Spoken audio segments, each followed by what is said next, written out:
Good day, students. On this clip, we're going to be going over an example on how to find the poles, discontinuities, asymptotes, and roots of rational functions. All right. So let's go ahead and write down the instruction for the notes. So we're going to find the poles, discontinuities,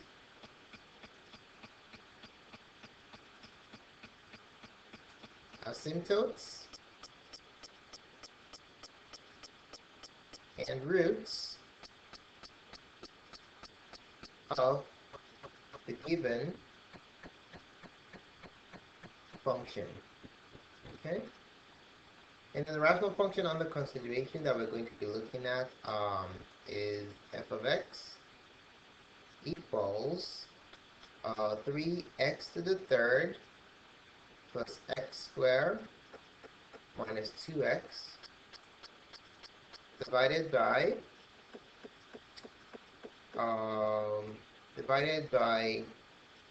9x to the fourth minus 13x squared plus 4. Okay? Alright, so if you take a look at this, it will be beneficial for us to factor the numerator and denominator so that we can be able to see what factors are reducible. Okay, so what I'm going to do is I'm going to factor the numerator and the denominator, basically express this rational function in factored form, so that it's easy for me to find the roots and also distinguish between my different discontinuities. Okay, so let's start with the numerator.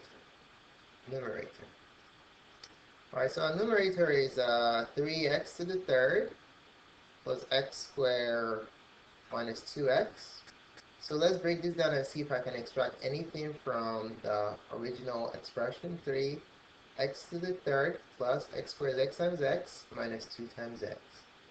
If you examine these three terms, you notice that x is common in all three terms, right? So I can factor out an x from all three terms. So if I do that, I'm going to have x times the quantity 3x squared plus x minus 2. Okay? Now what we're going to do is we're going to shift our attention to the quantity in the parentheses. We have a quadratic trinomial. I can factor this using the x game. I like to change this trinomial into a polynomial with 4 terms so I can break it down the center and factor by grouping. Okay? Alright, so AC goes on top, B goes on the bottom. In this case, AC is -6 and B is 1. Considering the factors of 6 that yield 1, we can use 3 and 2. The order doesn't really matter, okay? So since we're subtracting and this difference is negative, that is positive, that means the small number is negative and the bigger is positive. Alright, so I'm going to insert these two numbers back into the middle term so I can factor by grouping. So we're going to have x times 3x squared, and instead of x, I'll have plus 3x minus 2x minus 2. Now that we have a polynomial with 4 terms, I can split it down the center and factor by grouping. Okay, so I'll break it down the center. Now, we bring down the x, and I can break down 3x squared into 3 times x plus 3x into 3 times x, and then 2 times x minus 2. Okay, now bring down the x from the two terms on the left side of the partition. I can factor out 3x. If I factor out 3x, I have 3x on the outside, and I'm left with x plus 1. And then if you look at the two terms on the right side of the partition, I can take out -2. If I take out -2, I'll be left with x plus 1. Okay, like that.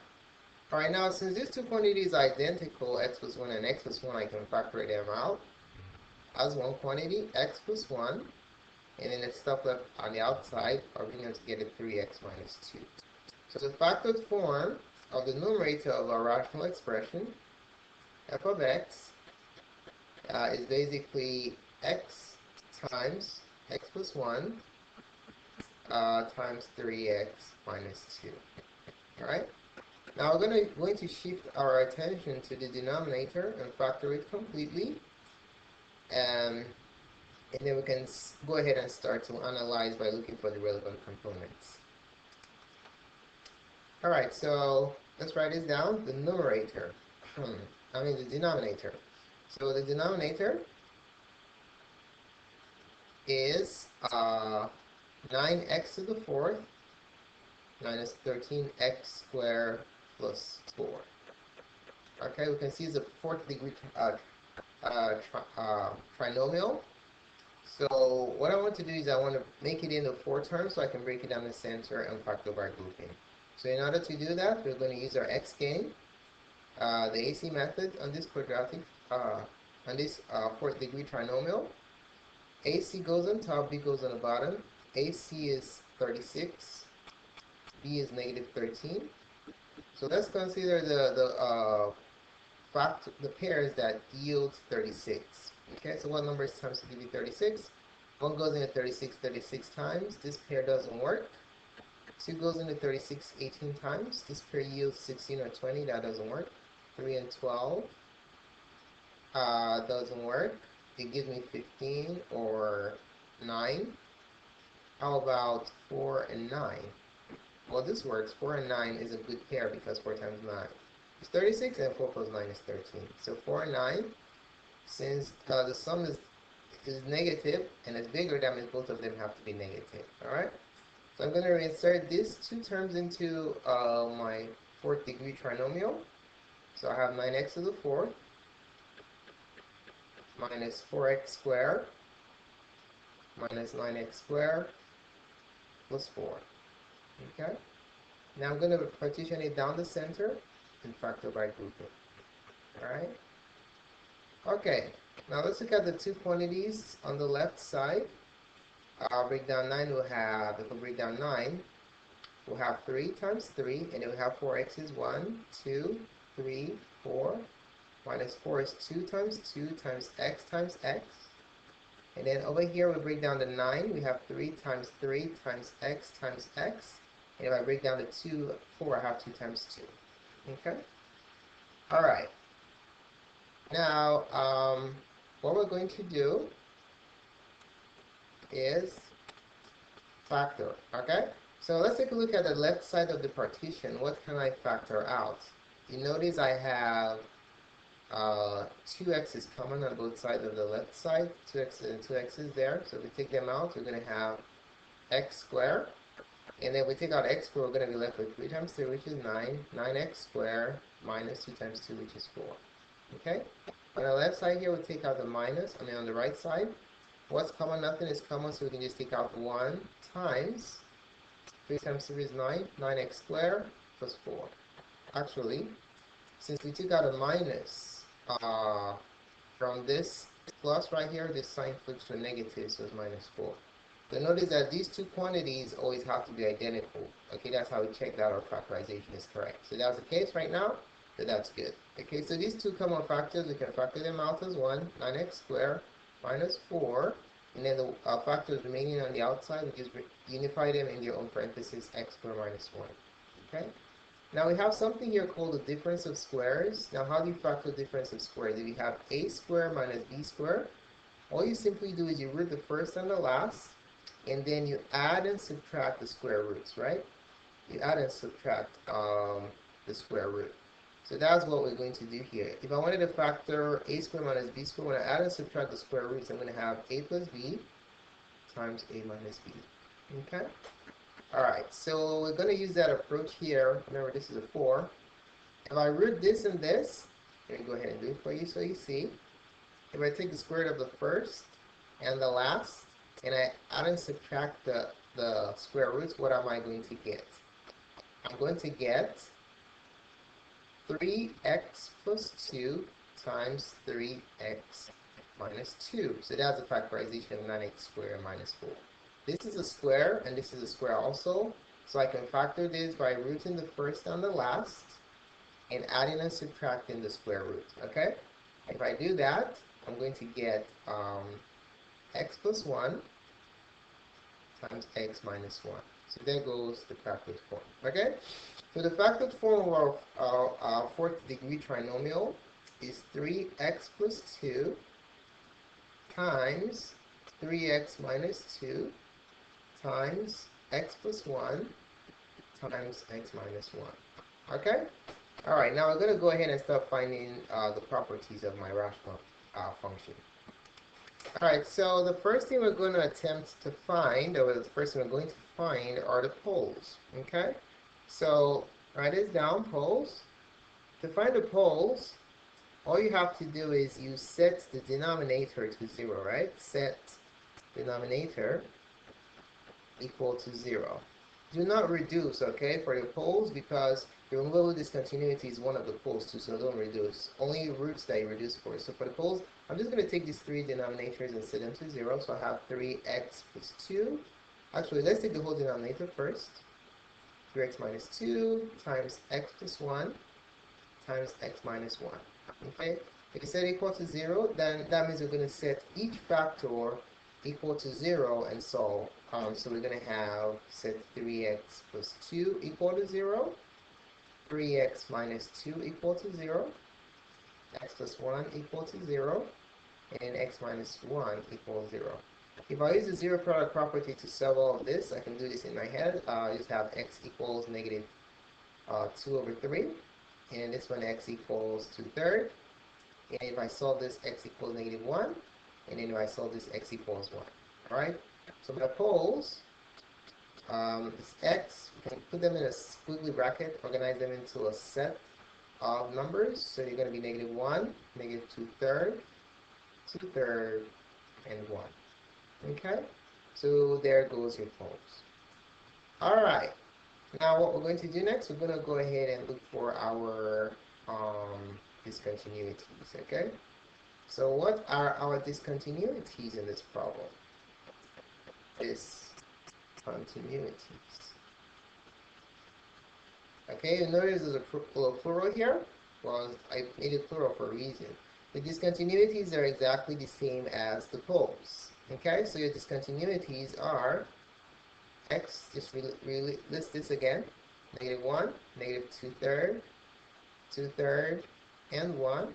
The reason being that the discontinuities are same as the poles. Okay, same as poles. Alright, now we're going to further classify them into two branches, namely the removable and the infinite. Okay? Now to find the removable discontinuity, I have to rewrite the problem, rewrite the original problem. Let me rewrite it. Alright, so there goes the original problem. I just cut and pasted just now. So in order for us to find the removable discontinuity, we're going to really examine this function and ask ourselves what factors gets cancelled out. That will determine our removable discontinuity. Okay? Removable discontinuity. Alright, so what gets cancelled out here? If you notice, 3x minus 2 can be reduced. 3x minus 2 goes here 1, 3x minus 2 goes here 1. And then x plus 1 goes here 1, and x plus 1 goes there 1. Okay, anything else? No. So these factors that cancelled out, those are your removable discontinuities. Okay, so removable discontinuities, we're going to solve for them. We're going to set these factors that cancelled out to 0, 3x minus 2 to 0, and x plus 1 to 0. And then we're going to solve. Okay, if I solve this, add 2 divided by 3, I have x equals 2/3. If I solve this by subtracting 1 from both sides, I'll have x equal negative 1. So my removable discontinuities are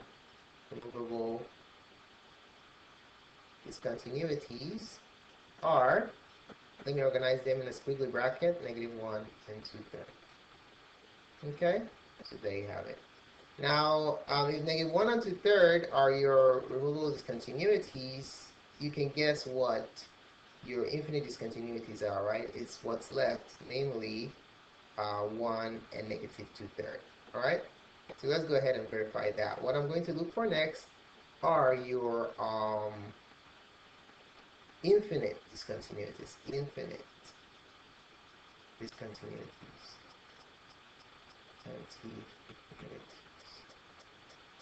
Alright. Remember, another word for removable discontinuity, I forgot to say it, is points. Okay? Points are removable, they mean exactly the same thing. Alright, so infinite discontinuities, we're going to set the factors that didn't cancel out to 0, solve that, and that will be the correct answer. Okay, so which factors did not cancel out? 3x plus 2, set that to 0, and then x minus 1, set that to 0. So solve this, subtract 2 and divide by 3, you have x equals negative 2/3 as your root. Negative 2/3. And then this one, you add 1 to both sides, you have x equals 1.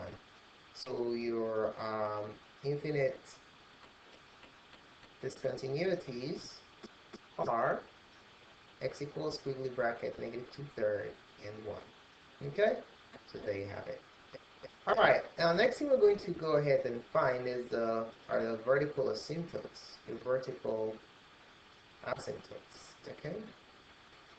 To find your vertical asymptotes, all you just have to do is look at your infinite discontinuities, because your infinite discontinuities are your vertical asymptotes. Okay? So your vertical asymptotes are x equals negative 2/3 and 1. These are the vertical lines that the graph never crosses. Next thing we're going to look for is a horizontal asymptote. And to find this, what we need to look at is the end behavior of our original function. Okay, what happens at the end of the original function. So what we're going to do is rewrite the original function, f of x, and it has to be in expanded form. So I can zoom in on the fastest growing terms on the numerator and the denominator. Okay, so 3x to the third minus x squared minus 2x divided by 9x to the fourth minus 13x squared plus 4. Okay? So if we're looking at the end behavior, we'll look at the quickest grow on the top and quickest grow on the bottom. So this is the quickest growing term on the top, on the bottom, because it has the highest degree, and on the top, that's the quickest growing term because it has the highest degree. Okay? So we're going to ask ourselves, is the top heavy equal weight or bottom heavy? You can see that it's bottom heavy in this case. If it's bottom heavy, that means the denominator grows way quicker than the numerator. So at infinity, the whole expression is going to collapse to 0. Alright, so it's bottom heavy. Y equals 0 is going to be your horizontal asymptote. So your horizontal asymptote in this problem, horizontal asymptote, is y equals 0, because anytime the rational expression is bottom heavy, at infinity the whole expression collapses to 0. So there goes your horizontal asymptote. Alright, last but not the least, we're going to attempt to find the roots of my rational expression. So let's rewrite this down. So remember, to find the roots, what you have to do is basically reduce. Sorry, let me change that. We're going to have to reduce and set numerator this time. Set the numerator equal to 0. Okay? So let's rewrite the original problem in a factored form. We want it in factored form because it's easy to cancel out the removable discontinuities, because those cannot be qualified as roots. Okay? So what we're going to do here is let's reduce this. Let's see what can be reduced. 3x minus 2 goes here once, and 3x minus 2 goes here once. X plus 1 goes here once, and x plus 1 goes here once. This is the reduced form. What we're going to do next is take the numerator that didn't get cancelled out, set it equal to 0, and guess what? That's it. There goes our root. So our root, we just have only one root, is x equals 0, and that's that. Okay? Alright. Now, what I'm going to do is I'm going to show you the graph of our original function, and we're going to see if we can draw some connections between our results and the graph. Okay? So there goes the graph. This is the graph of the function that we just solved. Okay? So if you take a look at this function, what can you see here? What are some things you can see or know? You'll see that any place the graph breaks, there goes your poles. There's a breakage here on the graph. So there goes a pole. There's a breakage here on the graph. There goes a pole. There's a breakage here. There goes a pole. And there's a breakage here. There goes another pole. So there are all your poles. Okay? Now, you see these 2 points right here? these 2 points are what removable or point discontinuities look like. So this one right here is a removable discontinuity because you can fill it up and remove it, removable discontinuity. And this point here also is a removable discontinuity. Okay. Now these are the removable discontinuities. What do we call these other discontinuities? You see how infinite they are? Those are your infinite discontinuities. So these vertical lines right here that the graph never crosses are known as infinite discontinuities because the graph is discontinuous to infinity. Okay. So these 2 lines, let's label them, are your infinite discontinuities. So this is this one and that one are your infinite discontinuities. And guess what? They are also known as your vertical asymptotes because your infinite discontinuities are the same thing as your vertical asymptotes. Okay? Same thing. Alright, your root is where the graph cuts the x-axis. We can see that the graph cuts the x-axis at exactly 1 point right here. X equals 0, so there goes your root. Alright? And let's see, the last thing but not the least is the horizontal asymptote. Okay? This horizontal line that the graph approaches towards the end, at both ends, that horizontal line is known as the horizontal asymptote. Okay? So the line that the graph approaches at infinity or negative infinity is known as your horizontal asymptote. So this line right here is your horizontal asymptote. Okay? So there you have it. So thanks so much for taking the time to watch this video. Please feel free to subscribe to my channel by clicking up here so you can get updates on other cool videos such as this. You can also share the content of this video with your friends via Facebook or Twitter. More videos can be found on madgurserve.com. Thanks again and have a wonderful day.